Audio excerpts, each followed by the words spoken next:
जितना लोगों ने ताली बजाई थी इस बार ट्रंप सरकार, मोदी जी ने बल्कि जाके कह दिया था कि अब की बार ट्रंप सरकार ट्रंप ने अपना असली रूप दिखाया।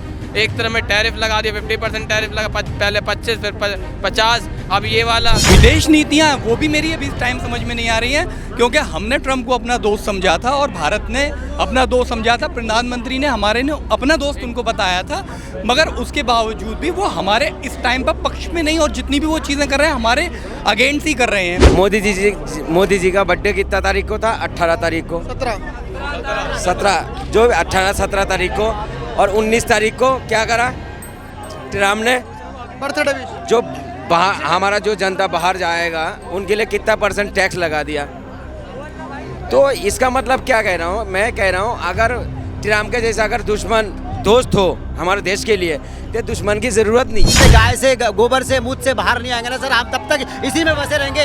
हमें इन सब चीज़ों से बाहर आना पड़ेगा सर। टेक्नोलॉजी में हमें आगे बढ़ना है, हमें उसमें नहीं है कि हम 50 साल पुराने पीछे चले आए। 1947 में तुम्हारे बाप ने किया था, 1936 में क्या हुआ था, हम आज उसी में गुजरे।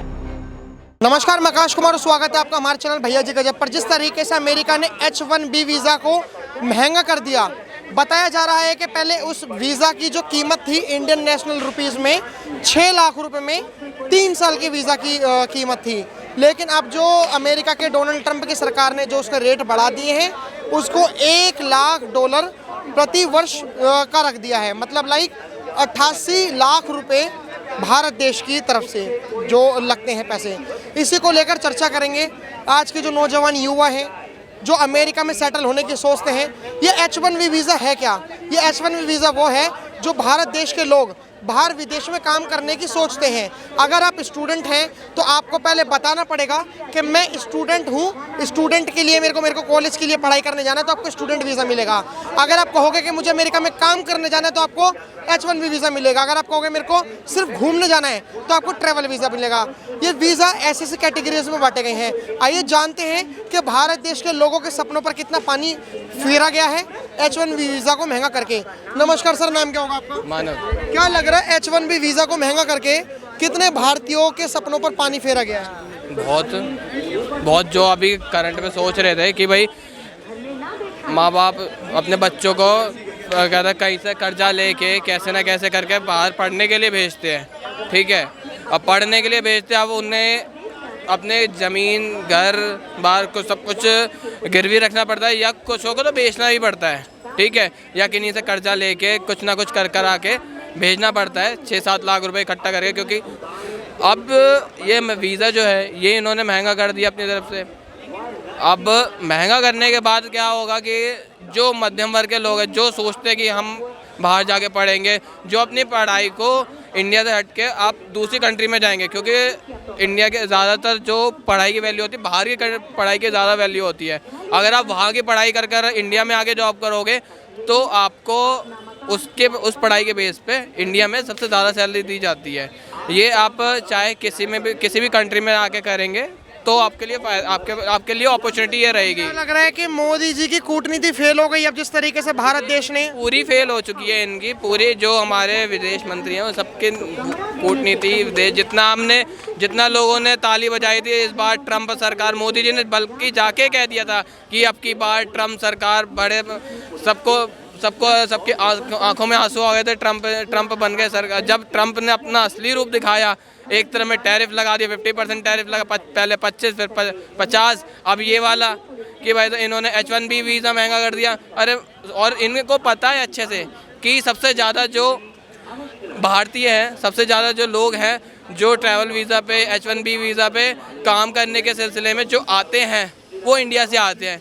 अगर आप रेशियो भी देखोगे तो सबसे ज़्यादा जो आएगा वो 73% का रेशियो आता है। सबसे ज़्यादा लोग इंडिया के जाते हैं अमेरिका में काम के सिलसिले में सेटल होने के लिए। बहुत सारी चीज़ें हैं, क्योंकि अब इन्होंने चीज़ें महंगी कर दी, इन्होंने वीज़ा महंगा कर दिया है, तो जाहिर सी बात है जो लोग अपने सपने देख रहे हैं वो उनके सपने चकनाचूर हो जाएंगे, या फिर उनको उसी अमेरिका को छोड़ के या दूसरी कंट्री हैं उनमें जाना पड़ेगा। जैसे कि आपका ब्रिटेन हो गया, फ्रांस हो गया, कहते हैं रशिया हो गया, और ऑस्ट्रेलिया हो गया, पेरिस हो गया, स्पेन हो गया। बहुत सारी ऐसी कंट्रीज़ है जहाँ पे आपको पढ़ाई के लिए भी वहाँ पे जा सकते हैं। लेकिन अब अमेरिका में जाएंगे तो जाहिर सी बात है अमेरिका में आपको 88 लाख रुपए आपको प्रतिवर्ष आपको पे करना पड़ेगा। आपको क्या लगता है सर कि अमेरिका ने जो H1 वीज़ा को जो महंगा करा है, क्या मतलब ये सही है? देखिए, जिस तरीके के रिलेशनशिप हमारे प्रधानमंत्री के ट्रम्प से थे, उस टाइम तो ऐसा नहीं लगता था कि सारी जितनी भी नीतियां होंगी अमेरिका के ट्रम्प की वो सब हमारे पक्ष में ही होंगी।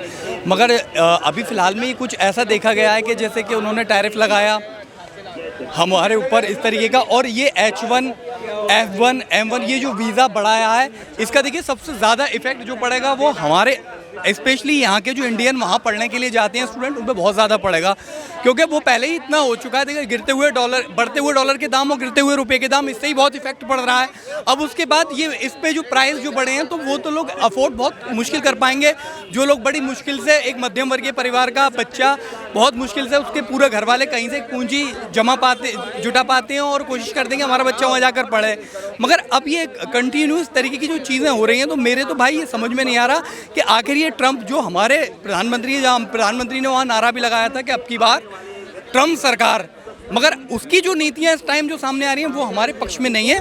और जितनी भी हमारी जो नीतियाँ हैं, विदेश नीतियाँ, वो भी मेरी अभी इस टाइम समझ में नहीं आ रही हैं, क्योंकि हमने ट्रम्प को अपना दोस्त समझा था और भारत ने अपना दोस्त समझा था। प्रधानमंत्री ने हमारे ने अपना दोस्त उनको बताया था, मगर उसके बावजूद भी वो हमारे इस टाइम पर पक्ष में नहीं, और जितनी भी वो चीज़ें कर रहे हैं हमारे अगेंस्ट ही कर रहे हैं। इंटरनेशनल लेवल पे भी अगर देखा जाए और भी विदेश नीतियों को और भी देशों के हिसाब से, तो देखिए अमेरिका से आप इस टाइम भारत के जो संबंध है वो पहले जैसे नहीं। अच्छा, आपको क्या लगता है, मैं एज अपने ऑडियंस के आगे भी कहना चाहता हूँ और आपके आगे भी, आपको क्या लगता है कि डोनाल्ड ट्रंप जो कर रहे हैं सही कर रहे हैं, गलत कर रहे हैं? जी बिल्कुल गलत कर रहा है। आपको क्या लगता है गलत कर रहे हैं? बिल्कुल गलत कर। मैं कह रहा हूँ कि वो बहुत सही कर रहे हैं। चाहे हो सकता है कि भारत देश के लिए गलत कर रहे हो, लेकिन अपनी एज अ कंट्री के लिए तो बहुत सही कर रहे हैं। और अपनी कंट्री के लिए अगर सही कर रहे हैं, तो ये तो भारत देश के नेता को भी सीखना चाहिए डोनाल्ड ट्रंप से। उन्होंने कहा कि मेक इंडिया ग्रेट अगेन। अपने ग्रेट अमेरिका को ग्रेट बनाने के लिए उन्होंने टैरिफ लगाया ताकि मैन्युफैक्चरिंग अमेरिका में ज़्यादा हो, लोग सामान कम खरीदे, महंगी चीज़ हो जाए ऑटोमेटिक अमेरिका में। दूसरी चीज़, अब उन्होंने $1 लाख ये जो H1B वीज़ा है ये जानबूझकर महंगा कर दिया ताकि अमेरिका के जो लोकल लोग हैं उनको रोज़गार मिल सके, उनको नौकरियां मिल सके। तो अमेरिका तो और डोनाल्ड ट्रंप तो अपनी जगह पर बहुत सही है। आज मोदी जी ने 5 बजे आकर एक भाषण दिया, उन्होंने जन संबोधित करा। उन्होंने जन संबोधन में ये कहा कि हमको आत्मनिर्भर बनना होगा, और मैं सभी राज्यों से गुजारिश करता हूँ कि वो मेक इन इंडिया पर काम करें। हमारी दुनिया, हमारा एनिमी कोई देश नहीं है, हमारा एनिमी उनके ऊपर आत्मनिर्भरता है, जो हम और देशों से आत्मनिर्भरता लगाए रखते हैं। मेक इन इंडिया का मतलब, पहले तो मतलब ही मैं आपको क्लियर कर देता हूँ। मेक इन इंडिया का मतलब ये एक छोटे से एक फ़ोन का छोटे से छोटा सेल, ठीक है, एक वो मैं यहीं से बने। हम सारी चीज़ें चाइना से इंपोर्ट करवाते हैं, डिस्प्ले हो गई, सारी चीज़ें हो गई, हम चाइना से इंपोर्ट करा रहे। तो मेक इन इंडिया का, मेक इन इंडिया मत कहिए, ये असेंबल कहिए, क्योंकि असेंबल ये सारी चीज़ें बाहर से बन के इंडिया में आती है, इंडिया में असेंबल होती है, असेंबल इन इंडिया। ये चीज़ें पहले क्लियर। मेक इन इंडिया का मतलब ये, मिशन का ये मतलब है सारी चीज़ें आप एक छोटी छोटी चीज़ें आप बना रहे हो यहाँ पे ये सारी चीज़ें। मेकिंग इंडिया में और असेंबल इंडिया में डिफरेंस होता है। अगर मेकिंग इंडिया का मीन्स है तो उसका मतलब एप्पल से लेकर जितनी भी छोटे मोटे किसी भी फ़ोन, जितने भी हमारे फ़ोन से भी गाड़ियाँ और बिजली, सब कुछ जितने भी गैजेट्स होते हैं वो सभी यहाँ पर बनेंगे और मेक होंगे। मगर अगर हम उनको वहाँ से लेकर आकर यहाँ असेंबल करते हैं तो वो मेकिंग नहीं, वो असेंबल इंडिया होगा। हर एक कंट्री जो है ना, हर एक कंट्री अपने कंट्री के जो लोग हैं वहाँ के, उनके लिए सब लोग देख रहे हैं। लेकिन ये जो हमारे एशिया वाले ना, जो सार्क कंट्री है, जो ये लोग सिर्फ और सिर्फ आपस में ही लड़ के मर रहे हैं। बांग्लादेश देख लो, आपस में लड़ मर रहे हैं। भारत भी ऐसे ही है, आपस में लड़ मर रहे हैं। बाकी कंट्री जितनी भी, वो सारी कंट्री अपने देश के लिए कर रहे हैं और अपने देश को आगे बढ़ा रहे हैं। हमारा डॉलर देखो आज 88 रुपये हो गया। आज जो वीज़ा जो महंगा हो रहा है ना, वो डॉलर की वजह से ही महंगा हो रहा है। आज से 10 साल पहले चाहिए तो कितना था, 65 रुपये था। तो अगर 1 लाख भी कहे तो 65 लाख होता। आज कितना हो रहा है, 88 लाख रुपए। वो किसकी वजह से हो गया? वीज़ा, डॉलर का रेट, पैसा कम हो गया, रुपये कम हो गया, किसी वजह से। तो हम भारत के बारे में हम सोचते ही नहीं है। हम सिर्फ सोचते हैं कि हमारे देश के अंदर ना हिंदू क्या खा रहा है, मुसलमान क्या खा रहा है, क्रिश्चियन क्या खा रहा है, सिख क्या खा रहा है, वो क्या पढ़ रहा है, वो क्यों नहीं पढ़ रहा है। अगर इन सब चीज़ों से आप बाहर आओगे, आप एक सोचोगे कि भारत की जो जनता है वो हमारी भारत की जनता है। हम बांटवारे से चक्कर नहीं है, मुसलमान को बांट रहे हैं, हिंदू को बांट रहे हैं, ईसाई को बांट रहे हैं, नीच जात से छोटी जात से ये देख रहे हैं। सर मैं बोलता हूँ इन सब चीज़ से बाहर निकलो, हमारे भारत को एक बनाओ, मजबूत बनाओ, तभी ये डॉलर वॉलर जितना भी कम होगा। नहीं तो इस तरीके से मुझे लगता है मोदी जी के जाते जाते ना 100 रुपये डॉलर हो जाएगा, गारंटी है। आपको क्या लगता है क्या भारत देश झुकेगा अमेरिका के आगे? देखिए मैं जहाँ तक देख रहा हूँ इंटरनेशनल नीतियाँ और बाहर विदेशी या दूसरे देशों से भारत के जो इस टाइम संबंध हैं, वो तो देखिए वाकई चिंताजनक बात है। लोग शायद इस चीज़ को नोटिस नहीं कर पा रहे हों। अमेरिका हो, आप अमेरिका से देखिए संबंध उतने अच्छे नहीं रहे। रशिया हमारा फाला छोड़कर ईरान, पाकिस्तान उस फाले में पहुँच गया।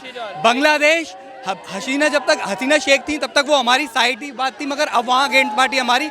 यहाँ तक छोटा सा नेपाल जिसमें सबसे ज़्यादा हमारे, हम ये बोलते हैं कि हमारी नीति, या फिर ये समझ लो कि हमारी इसमें बहुत बड़ी ये सोचने वाली, दुविधा वाली बात है कि वहाँ पर जो हम सब सोच रहे थे, वहाँ जो अब सरकार है वो भी ऐसा नहीं कि वो हमारे बिल्कुल पक्षधार हों। और सबसे बड़ी बात, अभी जो एक समझौता हुआ है पाकिस्तान का और गल्फ कंट्रियों में सऊदी अरब का, जिसमें ये तय हुआ है कि मिलिट्री एग्रीमेंट, हाँ मिलिट्री एग्रीमेंट, और सऊदी ने इंटरनेशनल लेवल पर ये लोगों को संबोधित किया है कि वहाँ पर पाकिस्तान पे हमला मेरे पे मारना जाएगा और मेरा हमला पाकिस्तान पे, पास में चाइना हमारा। तो ये सारे जितने भी हमारे इंटरनेशनल रिलेशनशिप हैं, ये वाकई बहुत गंभीर मसला है और इस बार हम लोग ध्यान नहीं करते।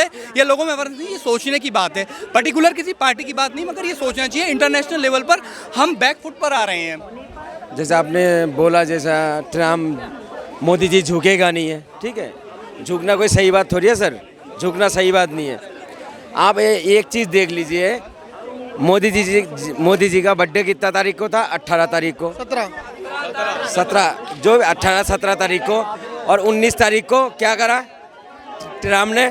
बर्थडे जो हमारा जो जनता बाहर जाएगा उनके लिए कितना % टैक्स लगा दिया। तो इसका मतलब क्या कह रहा हूँ मैं, कह रहा हूँ अगर ट्रम्प के जैसा अगर दुश्मन दोस्त हो हमारे देश के लिए, तो दुश्मन की ज़रूरत नहीं है सर, सही बता रहा हूँ मैं। अगर जैसा हम दोस्ती बना रहे उससे, अगर हम उससे दोस्ती बनाए तो दुश्मन की ज़रूरत नहीं है, दुश्मन वही निभा सकता है। देखिए हमारा देश बहुत बड़ा देश है और गंभीरता से इसको लिया जाए बात को। जो बार बार हमें दोस्ती का हाथ भी बढ़ाते हैं, मोदी जी देखिए कितने दफ़ा गया, करोड़ों अरबों रुपए खर्चा तो हुआ है और उसके बदले में हमें क्या मिला? 50% जो क्या कहते वो लगाया, टैरिफ लगाया, और उसके बाद देखिए हमारा देश को कितना नीचा नज़र से देख रहा। जो भी हमारे देश से लोग जाएगा उसको टैक्स देना पड़ेगा।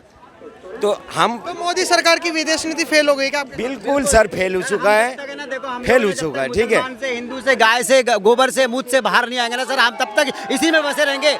हमें इन सब चीज़ों से बाहर आना पड़ेगा सर, टेक्नोलॉजी में हमें आगे बढ़ना है। हमें उसमें लीजिए कि हम 50 साल पुराने पीछे चले आए। 1947 में तुम्हारे बाप ने किया था, 1936 में क्या हुआ था, हम आज उसी में घुस रहे। इतिहास बदल रहे हो आप, मूवी दिखा रहे हो, ये कर रहे हो, वो करो, तुम्हारे दादा ने ये किया था, कांग्रेस ने ये किया था, मैं भी छोड़ूंगा। अब रेखा गुप्ता क्या कहती है? आप इतिहास पे कहाँ चलेगा? रेखा गुप्ता पे कहाँ चलेगा? हमारा अमेरिका मुद्दा है, इससे बाहर सर निकलना देखो पड़ेगा। सर, मैं क्या कह रहा हूँ, अच्छा, इससे पहले भारत देश बाहर निकला हुआ था, बिल्कुल तो बाहर निकला हुआ तो डॉलर तब कितना रुपया था?